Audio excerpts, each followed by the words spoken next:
আসসালামু আলাইকুম রহমতুল্লাহ। এগুলা হচ্ছে সাউথ কোরিয়ান জাহাজের দরজা, ওয়াটারপ্রুফ এবং ফায়ারপ্রুফ। লোহার উপরে কাঠ কালার ফাইবার লাগানো। এটা হচ্ছে লক সিস্টেম। বাইর সাইডে তালা থাকবে, ভেতরের সাইডে থাকবে সিকিউরিটি লক।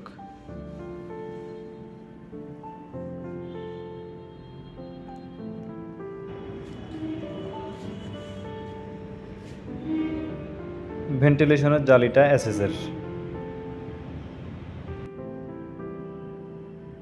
চৌকাঠটা হচ্ছে চ্যানেল চৌকাঠ।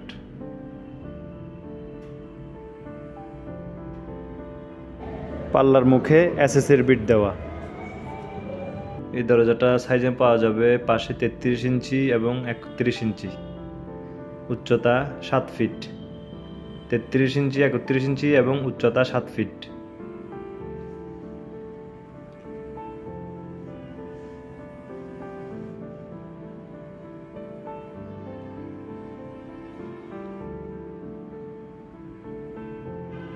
অনেকে বলে এটা কি লোহা নাকি বোর্ড।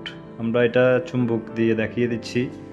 এটা লোহার উপরে একটা কাঠ কালার ফাইবার লাগানো, যাতে সরাসরি লোহাতে পানি না লাগে এবং মরিচা না ধরে। দরজাগুলো ওয়াটারপ্রুফ এবং ফায়ারপ্রুফ। মূল্য সহ বিস্তারিত জানতে স্ক্রিনে দেওয়া নাম্বারে যোগাযোগ করুন।